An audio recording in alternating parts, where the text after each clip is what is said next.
Hey there. I've always been curious about Tunisia's history since its independence in 1956. It's such a fascinating period with lots of political changes and social transformations. Where do you think we should start? Absolutely. Tunisia's history post-1956 is indeed captivating. I think a good starting point would be the immediate aftermath of gaining independence from France. The country was under the leadership of Habib Bourguiba, who played a significant role in shaping Tunisia's future. His policies had a profound impact on the nation's political landscape. Bourguiba aimed to modernize Tunisia and establish a strong, unified state. Yes, Bourguiba's vision for Tunisia was quite ambitious. Under his leadership, Tunisia underwent various reforms, including education and women's rights. I'm particularly interested in the economic aspects during his regime. How did Tunisia's economy evolve in the years following independence? Bourguiba's economic policies focused on industrialization and modernization. He aimed to reduce Tunisia's dependency on agriculture by promoting industries and improving infrastructure. The government invested in sectors like manufacturing and tourism, which significantly contributed to economic growth.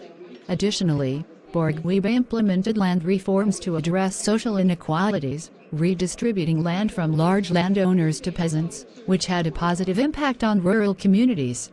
Land reforms were a crucial step toward social equality. It's impressive how Bourguiba managed to balance modernization and tradition. But I've heard there were challenges during his rule, particularly in the political sphere. What were some of the major political events or challenges faced by Tunisia during Bourguiba's era? Indeed, Bourguiba faced several challenges, one of the notable ones being the balance between political stability and individual freedoms. While he modernized the country, there were instances of political repression, with opposition parties facing restrictions. Despite this, Tunisia remained relatively stable compared to other countries in the region. Another significant event was the Tunisian Revolution in 2010 to 2011, which led to the ousting of President Zine El Abidine Ben Ali. This event marked a turning point in Tunisian history, leading to democratic reforms. The Tunisian Revolution was a pivotal moment not only for Tunisia, but for the entire Arab world. It's inspiring how the people's demand for democracy and freedom led to substantial changes. I'm curious about the post-revolution period. How did Tunisia transition from an autocratic regime to a democratic system, and what were the challenges faced during this process? The post-revolution period was undoubtedly challenging yet filled with hope. After Ben Ali's ousting, Tunisia embarked on a path toward democracy. The country adopted a new constitution in 2014, establishing a parliamentary system and ensuring various freedoms and rights for its citizens. One of the significant challenges was striking a balance between different political ideologies and accommodating diverse voices within the newly formed government. Additionally, the economic challenges persisted, and addressing unemployment and improving living standards became pressing issues. It's impressive how Tunisia managed to navigate through these challenges. The adoption of the new constitution must have played a vital role in shaping the country's democratic framework. How did the new constitution impact Tunisia's political landscape and the lives of its citizens? The new constitution indeed played a crucial role in shaping Tunisia's political landscape. It established a multi-party system, ensuring a more inclusive and diverse political environment. Citizens gained more rights and freedoms, including freedom of speech and assembly. The constitution also emphasized the importance of women's rights, which was a significant step forward. Additionally, Tunisia held its first free and fair parliamentary elections in 2014, followed by a presidential election, marking important milestones in the country's democratic journey. It's heartening to hear about the progress Tunisia has made in terms of democracy and human rights.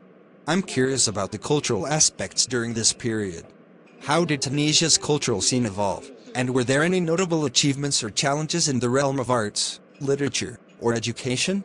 The post-revolution period saw a flourishing of cultural expressions in Tunisia. There was a renewed focus on preserving and promoting the country's rich cultural heritage. The government invested in the arts and supported artists, leading to a vibrant cultural scene. Literature and education also experienced positive developments, with a focus on promoting critical thinking and creativity among students. However, challenges such as funding and resources remained, hindering the full potential of the cultural and educational sectors. It's wonderful to hear that despite challenges, Tunisia's cultural and educational sectors managed to thrive. I'm also interested in Tunisia's foreign relations during this period. How did Tunisia navigate its relationships with other countries, especially in the context of regional and global politics?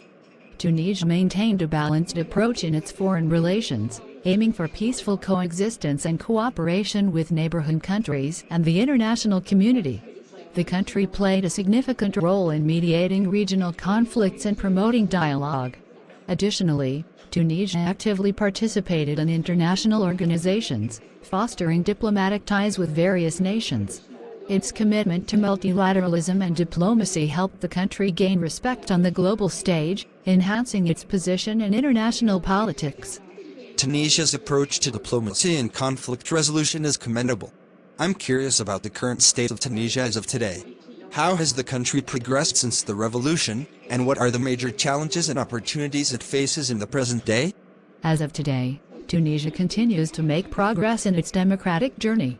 However, challenges persist, including economic disparities, unemployment, and political polarization. The COVID-19 pandemic also posed significant challenges to the healthcare system and the economy. Despite these challenges, Tunisia has opportunities for growth, particularly in sectors like technology, renewable energy, and tourism.